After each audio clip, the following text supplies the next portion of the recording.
Since as you mentioned McNeil, we'll come on to it because he was asked, I think Julia Bold asked him about him in the press conference, and Moyes gave some really, I thought, definitive answers, like how he can work his way back into the first team. So he's basically said, quote, he has to keep pushing to get back on the side. We've changed a few players in attacking areas. Dwight can give us something we want. He has the ability to create goals, but he's got competition. And this time last year, Dwight could have been Everton's best player. He has to get back to that, but he's got stiff, competition or opposition. I think he used the word opposition. I mean, I don't want to use the word fall from grace, Chris, but it has been a little bit like that in terms of Moyes is absolutely spot on. He was Everton's most influential attacking threat last year, scoring goals, creating, contributing in assists and stuff like that. And now with the players that we brought in, he's just found himself, ousted really. Yeah, he's a player who's... I think I was checking the stats this week because he was playing for the under-21s. He's played 227 Premier League appearances. He was basically a regular for Everton for 2.5 years, and then he did his knee, didn't he, against Wolves last December, out for 4 months, which obviously is the period when Dyche goes and Moyes comes in. So he returns, and he was only sort of getting bits and pieces often, actually, as an inverted right winger, wasn't he, when he came back, because obviously Iliman Ndiaye was doing so well on the left wing. Because we've got to remember, he played 10 quite a bit in the early start of last season. So yeah, all of a sudden, I mean, I remember speaking to him in New Jersey ahead of Everton's first game in the Premier League Summer Series, and he was admitting it was a big season, not just for the team, but for himself. Now saw himself as a senior player, all of this. Yeah, and he was getting a game in July. Then come August, they signed Keenan Dewsbury-Hall, they signed Jack Grealish, they signed Tyler Dicklin. Yeah. 3 attacking midfielders. Alcaraz on the payments. Yeah, they'd already got Alcaraz at the end of last season. Yeah. So all of a sudden, throw Alcaraz into the mix. That's 4 players potentially. I know they're all sort of different and operating different areas of the pitch, but they're all the sort of same areas that he would be getting a game in. 4 new players in there. It's really struggling, and he didn't do much at Wolves when he came. He was given the opportunity, like a lot of them, at Wolves and Carabao Cup, and a lot of people were disappointed with how he got on then. And I thought he was very anonymous at Valley Parade. To be fair, Moyes said he did all right. Yeah. Paul Tate made a point of praising both Nathan Patterson and Dwight McNeil in their attitude, and was saying McNeil was talking to the younger players at half-time, and he was doing his job as the senior player in that respect. But you think he was given his number 10, his supposed favourite position there, and he's playing against League One opposition. He should have been running the show, and he was very anonymous. And so... Then David Moyes was there in the stadium as well on Tuesday night, so he saw that in front of him. So, yeah, he can do things to off to the side. He's got that wonder of a left foot, but he's got an uphill struggle now. Just given, not necessarily because he's done anything bad, but because, this, as Moyes has said, the stakes have been raised so much. They've signed so many players in that area of the pitch. Yeah, I mean, quality is undoubtedly being improved. I mean, Gav, I was going to ask this question anyway, but Kevin Crafter says, I can see Dwight McNeil leaving in January. Yeah, absolutely. Yeah. There's a good point by, is it John Jones? I think it's gone off the screen, saying, I can't remember, say we take too much notice of what the likes of Lee Dixon and Gary Neville and stuff saying. I think that's absolutely spot on.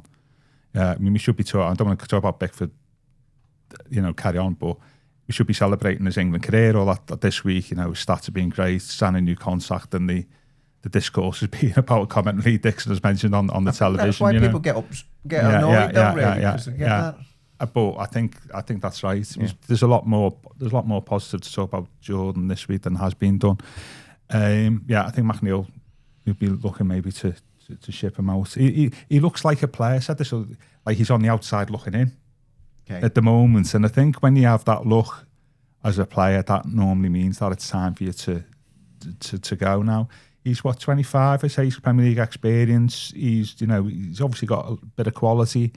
There's a fee there, isn't there? You'd hope so, given that he would pay 20 million for him. I'm not sure who the takers might be. But that's the thing, isn't it? The January transfer window can be, as we know, to be a bit Is it not a risk of leaving us short if he does go, whether it's a loan or permanent deal? Now, I know he hasn't featured, he's barely featured. No, I get that, but it is a long season, and we're already talking about maybe including him in the City absolutely. lineup. But I think if they got, I don't know. I mean, if they got an offer for him in January, everyone's got a price, and then you could use that money to reinvest possibly.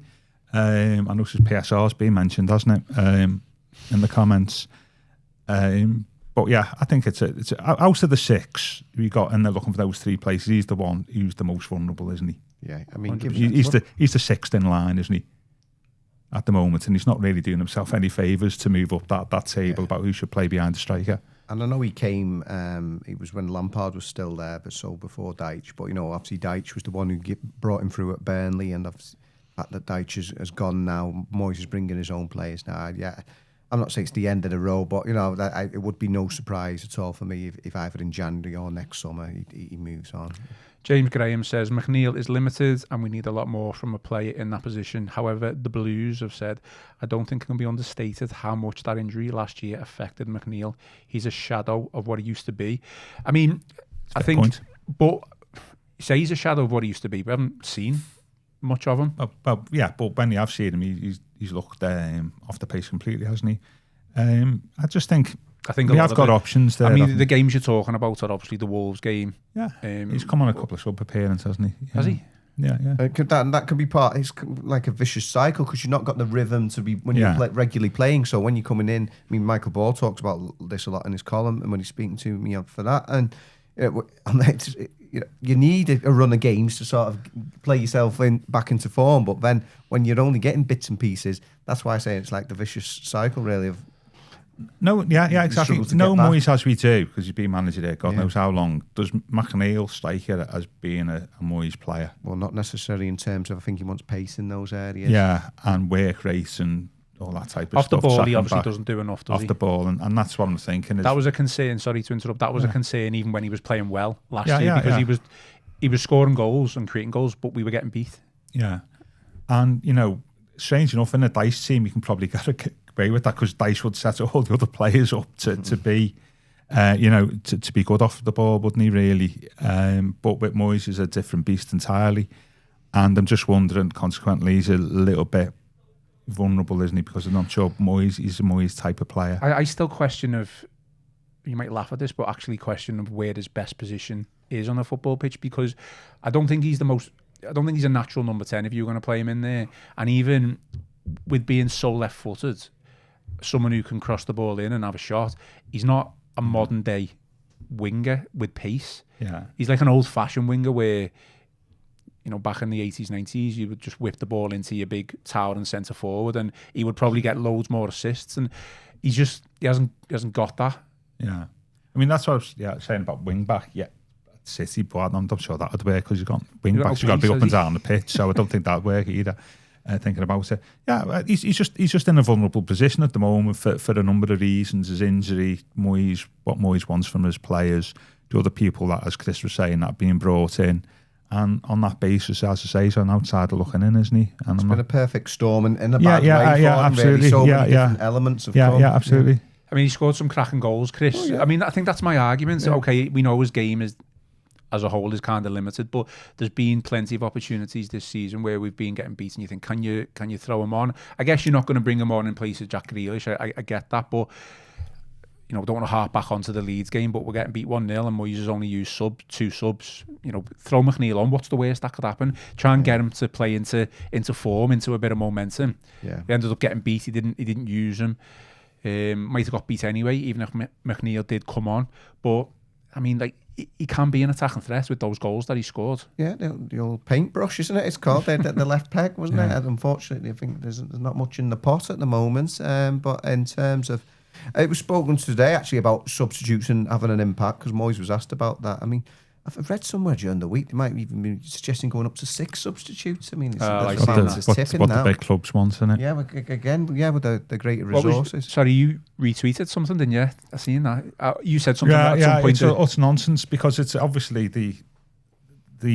that's something the big clubs want, and they're the people who run football, aren't they now? At one point, you said at one point teams will be able to change the entire team.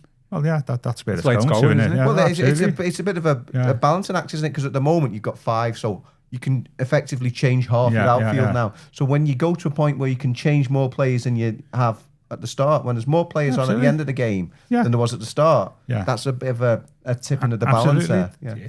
It's the Americanization of football, isn't it, really?